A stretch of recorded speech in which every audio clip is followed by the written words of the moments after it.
All right, chapter 3. Quick recap of all the chapters we've done until now, just to position ourselves. The angle approach we're taking, because according to what Tanya says, it's the long, short way of Kikar Velacha. How all this is actually close and accessible to all of us. So the first thing that we have to say is that you've got two souls inside of you. I'm a person, I feel like there's a lot going on. You can even think about this sometimes with certain chapters when you learn them. Because the Alter Rebbe said I'm answering questions that people will come to me to ask me about, sometimes you can almost work backwards and kind of guess at what the question would be. Why would the Alter Rebbe be addressing this? And you realize, yes, this is something that people would have to deal with. How do we deal with challenges in life and different things like that? Part of what we're learning with the two souls, remember we've got these two forces with different agendas working inside of us. That's why we feel pulled in two directions. That's why one day we're in this mood, one day we're in that mood. This is important for us to know. What do these two agendas, what do these two souls actually look like? So one's an actual piece of God. That's the same. It looks different because the journey that it goes through, the person that it goes into, it comes out differently. But it's the same piece. That's important to know. If we'd follow our line here that we have to be Zusha, what have we learned so far? Who is Zusha? Zusha is someone who has a piece of God inside of him. Every single Jewish person, you have a piece of God inside of you. Chapter 3 is going to take it to the next level. You say I have a piece of God inside of me, so do I just have this bright, shiny light? Just this amorphous blob, kind of, a glow-in-the-dark blob? Or there's something more to it. There's an actual makeup to the soul. It's a little bit kind of external what this is, which, what that means when we talk about a spiritual entity. The soul has 10 soul powers. These mirror the Esser spheres, the attributes that God kind of interacts with the world. The soul powers are 3 intellectual and 7 emotive. Purposely using the word emotive and not emotional because the connotations we have for emotional are a little bit, you're so emotional. Happiness, sadness, and gladness, and that's not what it is. We'll see with the breakdown like what that means, but it's deeper than that a little bit. This is actually the first chapter that we obviously see where the Chabad philosophy comes in. Because Chabad itself is an acronym for Chochmah, Binah, Das. Chabad. Chochmah is wisdom, Binah is understanding, and Das, we translate it as knowledge, but here it's actually the application of knowledge. So it's not just the knowing of something, but it's applying the knowledge that we have. And there's a difference between that. Looking at how it breaks down, Chochmah, Binah, and Das. Chochmah is called the father, Binah is called the mother, and Das is considered the child for the intellectual faculties. Why is that? Because Chochmah mirrors the father because it's the initial spark of an idea. It's like the epiphany moment. It's the spark of wisdom. And that's kind of why it's considered the father, because that's basically the father's contribution to life. Initial spark compared to like the 9 months of a baby being in the mother. It's considered a male attribute. Also, especially when you speak to other women. Yes, guys do talk. Everyone says, oh, girls talk so much. When I've spoken to in boys' classes as a visiting author, the boys usually do not stop talking. So as much as people say that women talk so much, boys talk a lot too. But really what it is, you could say to a guy, hey, how's your day? And they say fine, and that was a conversation. But if you go to a woman and you're like, hey, how's your day? And they say fine, you're like, oh no, what happened? Is everything okay? One word answers do not suffice. We need more information than this. Something must be up if you're not giving me more. As a general rule, that's not an absolute, as a general rule, men, their dominating attribute is more of this chachma, this initial spark, which is not a full idea yet, as far as it's the seed of an idea, it's the beginning of an idea. And then it depends on whether or not it gets to the Binah stage. Binah, which means understanding, comprehension, and all that sort of stuff, that is the development of an idea. You can have an epiphany, but if you don't start thinking about it and flushing it out, the epiphany leaves you. The idea is not there anymore. Same idea that the child has to gestate to become a child. The beginning of the creation of a child, it has to be in the mother to actually become a child. Binah is the length, the breadth, the depth, all that sort of stuff, an idea, all of that. So really exploring the idea to all the ends, that's what Binah is. Das now, we have the word Das, is Adam Yada Es Chava, Adam Nu Chava. What it is that Das is fusion, it's a union. It's bringing all this together. That's why we're using the word application of knowledge and not just knowledge itself. So if you want to take a basic example, you could tell someone, oh, smoking is so bad for you. Don't smoke. So you're going to say, that would be your Chochmah. You know what? We're going to take you to classes now. We're going to the program. You're going to see all the x-rays. You're going to learn all this sort of stuff. Now, you could walk out. You could go for a break in the middle of the whole seminar about why smoking's bad for you. And the person can light up a cigarette. Seriously, what just happened? Did you not see the x-rays? So what happened? There's no Das. There's no application of the knowledge. There's no, okay, now that I have all this, I'm going to do something about it. That's the Das stage. That's why it's considered the child, because you have the mother and the father, and then something comes out of that. There's a next step after that. Ideally, when we are functioning, in our right minds, we go through this stage. You have intellect first, the exploration of the idea, and then the application of that idea to an actual feeling or action. That would be the proper way of doing things. Sometimes when people act irrationally, without any rationality, they're skipping the intellectual stage. They're just acting on emotions. For the godly soul, when we do actually listen to our godly soul and pay attention to the godly soul, things work in the proper order. So you have the intellectual stage comes, and then it leads to the emotive stage, and then it leads to whatever actions. Why are we going through all this kind of breakdown? Because what we have to know and understand is that we're taking an intellectual approach to this whole approach of Judaism. Why is it an intellectual approach? Because the mind as in our intellectual faculties, control, channel, and create emotion. The emotion that we will then use to spur us to an action. The way Tanya explains it in this chapter is that if someone will sit and they'll contemplate deeply on God and meditate, obviously meditation here means not the clearing of the mind, but the focusing of the mind on a single thought. So a person is going to sit and study and study and study and meditate and think about how God is everything and nothing else is anything compared to God.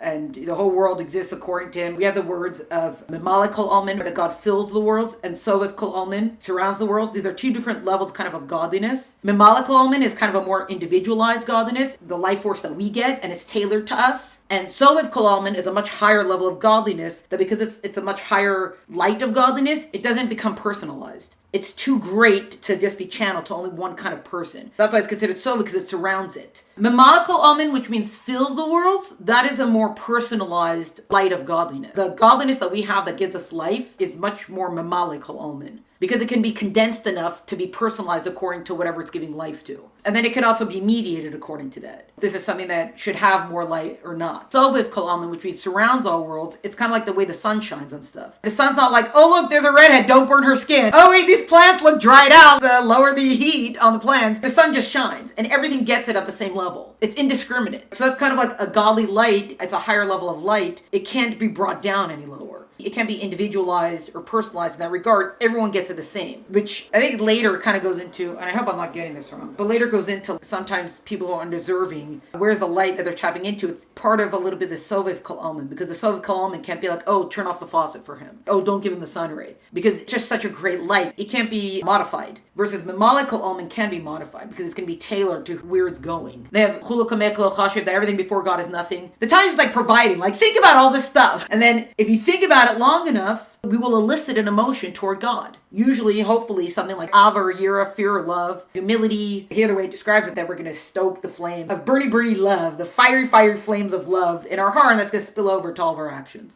So now let's look at it in words that we understand. Unless fiery, burning, passionate love for God is language you understand, great. But in case you need other words for it, first of all, let's go backwards. If you want to take the short version of what this chapter is talking about, it's planting the seeds for, because again, all these chapters we see later on discussed more. These are giving us the glossary terms for it, and then we see kind of them discussed much later on, like, okay, how we're going to use this stuff that we've learned about. It's almost like here are the tools, and later we'll see how to use the tools. This chapter is basically telling us, how do I care about something that I don't care about? Or / how do I stop caring about something that I care about? And the answer is very simple. Is it in your mind or is it not? Are you thinking about it or are you not? So many people like, I don't feel God in my life. No relationship with God. Well, have you thought about him? Have you put him in your life? Do you spend any time looking and wondering? Have you ever approached the world with awe and wonder and said, wow, who created this? Wowzers, I'm impressed. God, you're kind of cool. I actually just saw it today. I was coming from somewhere and then the tree trunk, and I was looking at it. I was like, I don't think I've ever seen bark that looked like that before. It was like crosshatch. It was so interesting. I was like, bark looks different. Cool. I didn't have time to start figuring out what it was, but have you ever sat and looked at bark before? Have you ever been filled with wonder that trees don't have the same bark? And it's all bark or anything like that? Why did God create a world that has 1,200 species of worms in it? Why?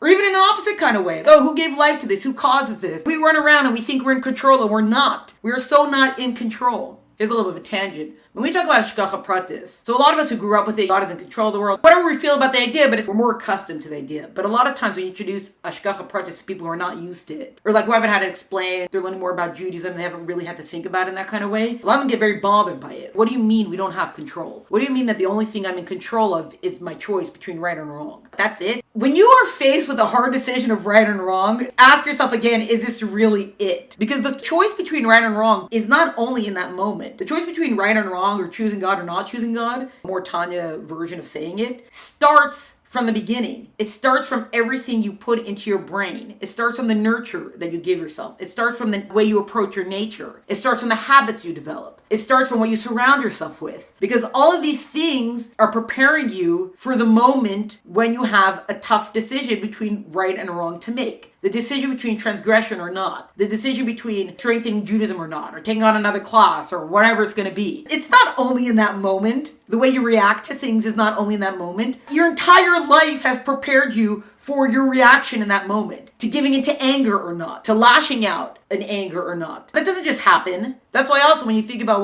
this is a total tangent we're going on, but it is connected to this. When you think, if you've ever had a conversation with someone, like the problem is that you didn't think. The problem is that you didn't know to think this. How can you accuse someone of that? Well, because if you would have had proper habits and behaviors ingrained in you and that you implanted in yourself, then you would have known to have thought about this, whatever the this was, to not be inconsiderate. You ever think about someone outside of yourself? So it's not just that moment that they did wrong, it's all the moments that led up to it. It's not such a simple thing to just say, oh, the only thing we're in control over is right or wrong or choosing God or not. Because that's something in our entire life we prepare for. You have so many stories of the person, they had that one moment and what did they choose? And like, oh, my whole life I was preparing and then either I did the right thing or not. So what was I doing my whole life? I was going through the motions. I didn't ingrain it. So how do we ingrain it? We start with the right habits and the right behaviors. Here we begin with our minds. I don't remember which Rebbe said it, but he said to his son that God did his humans a great kindness, that he created us that we walk on 2 feet. Animals walk on all 4s, so their hearts and their minds are level. And they look down, they see the ground. But a human being stands on 2 feet, their minds are above their hearts, and they can look upward. Kind of what we're striving for, that we're looking up towards something. That this is the kindness that God has done for us. So we say, oh, I don't feel it. Oh, it's not in my life. Oh, that whatever. Well, you have to put it there. And how do you put it there? You have to put it there by thinking and contemplating and learning and studying and meditating. Oh, but it's so annoying. Oh, this, oh, whatever. Yeah, well, there's no other way to do it. This is a long, short way. It takes time and it does take effort. Interestingly, we'll just add this in here, even though we'll kind of get into a little bit more in the next chapter, is that whenever it comes to intellectual stuff, whenever it comes to intellectual study, meditation, the Alter Rebbe always adds in, like, each person according to their ability. It's not like we're all expected to sit and meditate for 14 hours. We're not all made for that kind of life. We don't all have that kind of patience. And that's fine. But we have to know what our abilities are, what we are really honestly capable of, and we do have to maximize accordingly. We can't just get, oh, because I'm not a yeshiva type, so I don't have to study. Well, however much you can study, you're supposed to study. You can't just disregard all of it. Again, so how do we care about something? We care about something by thinking about it. And if there is something that I should not be caring about anymore, I have to get it out of my mind. I have to stop thinking about it. Another way you could think about this is if anyone's ever made a comment to you, either for someone you care about or don't care about. And sometimes they make that comment, oh, you wore that, or oh, does that match, or whatever kind of silly comment. And half the time you just blow it off because I don't care, or whatever. But sometimes you get all worked up about it. And then like an hour later, you're still mad about it. The more you think about it, the more mad you get about it. Why? Why are you so mad about it? Any other day, you totally dismissed it. Well, because you keep thinking about it. You have to get it out of your brain. The more you think about it, the more upset you get about it. On any other day, this comment wouldn't have bothered you. But this day, from this person, whatever, you think, and it starts to stew. And it's going to start to stew, it's going to start to boil. And now I have created anger inside of myself because I could not get it out of my head. You have the story of the Chassidus who came to the Alter Rebbe to say, oh, how are we supposed to control what goes into our minds? This kind of bleeds into the next chapter, but we'll do it here also. You say we're supposed to control thought. It's such a hard thing. How can you expect us to control thought? So, okay, go to this person, whoever it was, in the next town over, and he has the answer for you.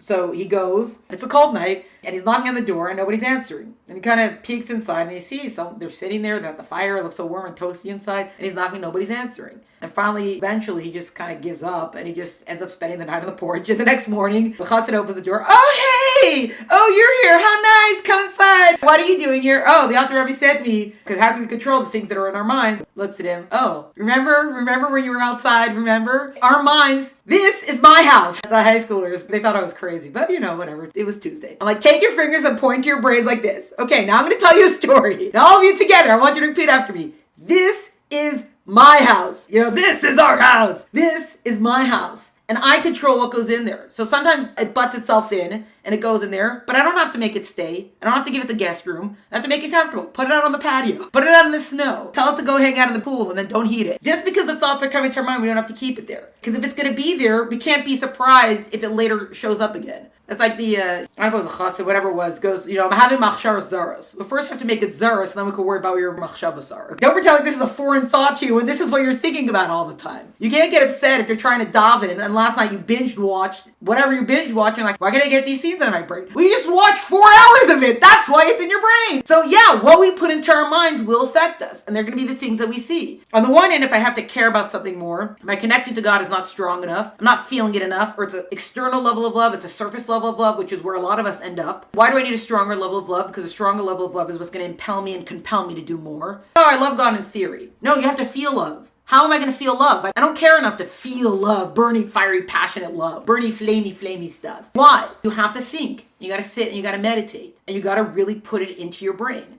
You got to bring it into your house. This is my house. Yes, question. So does Tanya agree with popular psychology that if a thought comes into your mind, you got to just kind of like observe it and let it pass like a car on the road versus, that's not saying specifically to engage with the thought, right? Is that saying to engage with the thought or? From what I understand from Tanya, and this is going to encompass also further chapters, for example, the Beinoni. The Beinoni is someone who doesn't sin, but he's not someone who doesn't have a temptation for sin. So there's a difference. Because the Beinoni, if the temptation comes, he pushes it aside. Why? Because we don't want it in our minds. Because if it's going to be in your mind, they say, what happens if you wrestle in the mud? You get muddy. That would be full-on engagement, which is not exactly what you're saying, but that would be full-on engagement. So now asking the question of the thoughts that come into your mind, you just kind of let it pass through your mind or take it out. I would think that according to Tanya, you see the thought come into your mind, you have to reject it because we don't want it there. It's going to leave muddy footprints. The kid comes into the house and you say, out, out, or the dog's running through. So sure, I could clean up the mud, but we don't want to risk what can happen when it comes into the mind. So I don't know if I'm fully understanding the way the modern psychology stuff is, but from what I see from Tanya, Tanya doesn't want those thoughts in her heads. They're going to crop up, and we can't do anything about the fact that they're going to crop up because we're imperfect people. But we don't want them. We don't want them there. It's not good for us to let it in there. Another question. Rebuttal. So if there's a place for it to be either or, maybe there is a place of saying it depends on what the thought is, because obviously transgression, whatever that would be, or anything that a temptation or desire, we don't want it in our brains. I don't know what else would go there, but there's a difference between saying, why am I angry right now, which I don't know if that's what you're saying, or trying to figure out, why am I going through this? Or that's a process. That's not a dwelling on a thought in a not leading to changing action sort of way. So I don't know if there was a case to be made to say that it's different when I'm working through the process versus my mind's idling and letting other things in. I'm in a relaxed state right now, so I'm going to start reviewing thoughts or whatever it is. No, yeah, it's a good... So that's why I'm saying, like, I wonder where there would be a place for it, or if there would be a place for it. When you simply reject stuff out of hand, that's also helpful. The question would be, like, there is something to learn from this, so where would it apply? It might have to depend. I'm always going to say Tanya's right. The question is, do they contradict each other? I don't know, it'd be something to think about. I don't know enough about it to start specifically saying things, so... Okay, one second. So there's two things here. You're bringing out emotions. Right now we're talking about as a step before emotions. We're talking about the creation of emotions. So how do we create an emotion? It's through thought. Av and Yer we'll get more into. But here we're talking about the creation of emotion. So that's one thing. As far as if we have negative emotions, we sort of get into that later, but it depends on what it is.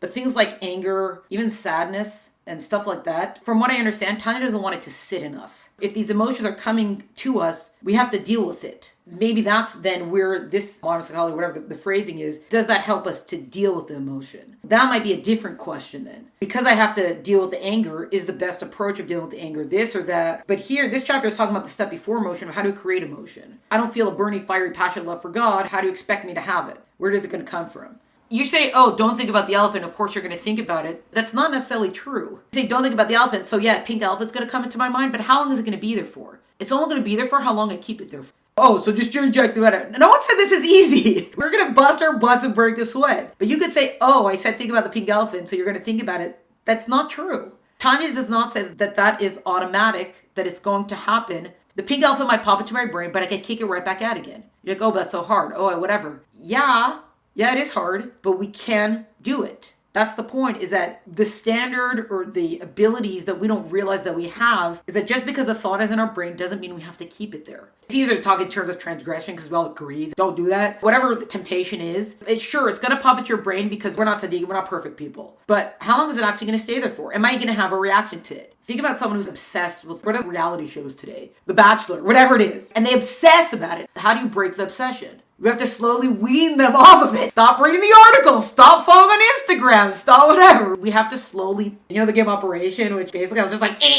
We have to very slowly take the tweezers and very slowly start removing each piece from the brain. Till eventually you could talk about The Bachelor in front of them and they're not going to become obsessive about it. I don't know if that aligns with that or that's what it is, but the point is now specifically we're talking about the creation of emotion. I think that kind of half answers it. That's very good. That comes into later chapters. The general idea of Tanya. You could say, oh, someone's obsessed with The Bachelor and it's silliness, but the feeling of obsession is real. It's not a made-up emotion there. We're not talking about someone who's just like, everything you say, oh, I'm self-handed by you. So yes, real emotions. It seems to me that what Tanya says, it depends what the emotion is leading you to. I don't want to cut ahead because those are really good chapters. When I was first learning those chapters to teach them, I was like, there is no way I could teach these chapters because this is heavy stuff. But Tanya does address that kind of stuff. Sadness, that's debilitating sadness, sort of anger we get to soon. And Tanya does talk about these things. I don't want to shortchange those chapters. But the general thing is, where is this emotion leading you to? Because if the emotion is just going to sink us further, then no, this emotion it's not just whether or not it's a legitimate emotion, it's where is the emotion coming from. This emotion is coming from a negative force, and we know that because of where it's leading to. If your sadness now is causing you to, not like a cathartic cry, those lead to, okay, I got it out of my system and I can move. But that just leads you to be under the covers and sit in bed all day. Then that emotion now is coming from a bad place and you have to get rid of it. It is not, oh, I need to go through my sadness now. No, that is not, I don't call it a legitimate sadness. I'll just use that phrase though and acknowledge it's not a good term. But that is not a legitimate sadness. That is a sadness that is being foisted upon you by negative forces that want to slow your train of awesome.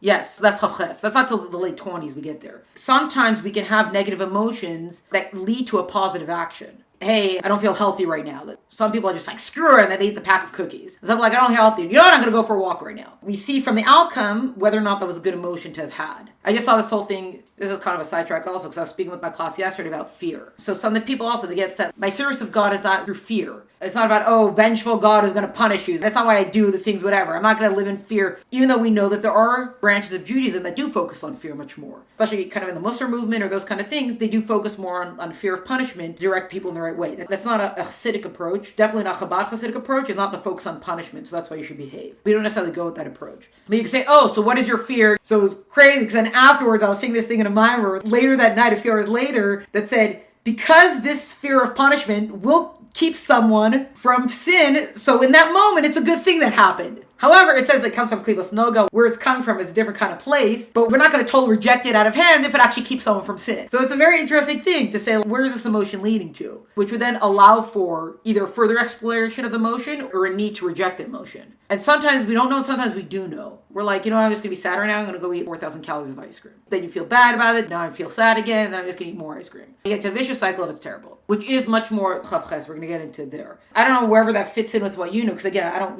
really know modern psychology so much. So if that connects to that, it seems that Tanya wants to know where is this emotion going to lead to. And if the emotion is going to lead to a good thing, or positive action that can lead to good, then there's more, I don't like the word validity, but there's more validity to that emotion versus if it's emotion that's going to cause a negative outcome. And that's not good and we have to get rid of that emotion. We don't want that emotion inside of ourselves. It's going to cause trouble. We don't want that. It's going to lead to something that's negative and it's coming from a negative place. So we want to reject it out of hand. We'll see, maybe we'll have to revisit in a few more chapters. Again, the biggest thing I'd say from all this is that just because someone mentions a pink elephant, Tanya says, no, you don't have to think about it just because someone said it. We're talking here about emotions and next chapter will go into more into thought, but we can't control it. It's hard.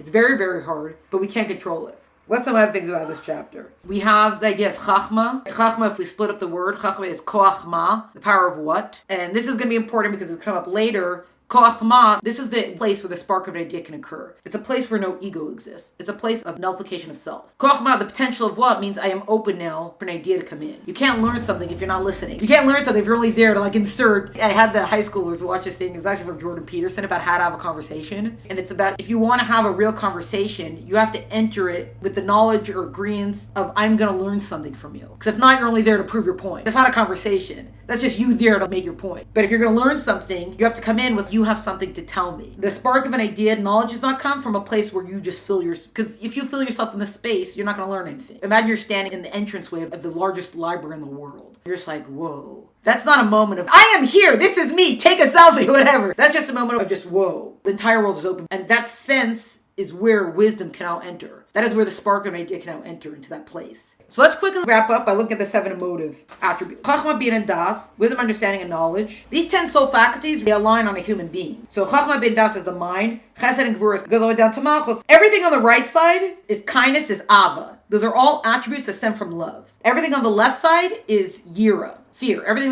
that comes from fear, or fear-based emotive things. Chesed is obvious. Chesed is kindness. That's something that comes from love. That's the sense of just givingness. In its pure form, it's giving without restraint. Gvura, here they translate as severity, but it's not just severity. Gvura means strength, it's discipline. Discipline's kind of a better word for it. It means the withholding. It's a little bit more of like a self-reflective approach, I guess you could say. The examination of the self kind of comes much more from the sense of Gvura. It's not just the givingness of it, it's the withholding. And that's a fear-based, a refraining from doing something. Love leads to giving, and fear leads to withholding, a step back. Tiferes is the perfect blend of the two. So that's why Tiferes is often translated as compassion. Chesed would be, oh, this person did wrong, just let him off. Gvura would be like, this person did wrong, he must suffer. Tiferes would be like, let's take the situation into account, whatever, and we can have compassion or mercy even as we're dispensing with justice or whatever it is. So we can see how Tiferes is the perfect blend of the two. These are within ourselves. People have a natural propensity to give. And that could translate in actual giving. Or some people, they might naturally be kind of colder kind of people, the more withdrawn sort of people. That would be people who have the stronger attributes of Gevurah in them. And then Tiferes would be the blend of the two. Netzach, endurance, people say it's victory. Netzach is like determination. Also, you know when you're like, I will do this, that sense deep inside of you of I'm going to get this done, whether or not it makes sense, whether or not whatever, right? You know that deep in your core of like, this will happen.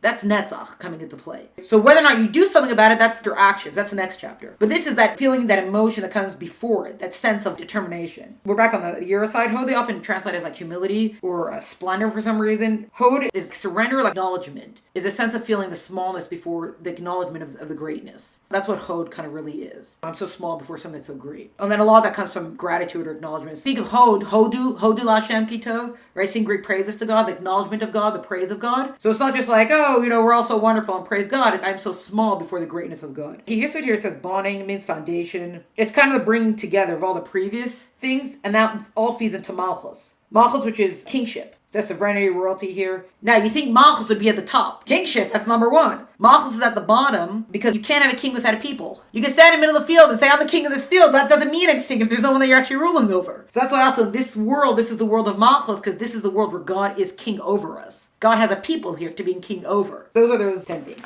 We'll wrap up here. I don't remember if it was a Tanya thing that I was hearing, but I was listening to Rabbi Shei's Tao talking about something. I don't remember what it was. But he said, we have the phrase, B'makam she'ein ish, ishtada lios ish. I don't know if he heard it from somewhere else or whatever. I just know that this is where I heard it from. So call him maybe Davar b'shem Amar, right? So B'makam she'ein ish, ishtada lios ish. In a place where there's no man, try to be a man. No one around you is being a mensch. No one around you standing up. Stand up. But whatever that he heard, it's b'makam she'ein ish, in a place where no man can be. Where is that? That's your mind and in your heart. Ishtala lios ish. Try to be a man. No one can see what's going on inside of us. It's only us. But even just because it's only us, still have to try to be a mensch in your thoughts, in your feelings, your emotions. Ishtala lios ish. Try to be a mensch, even in that place. So that's chapter 3.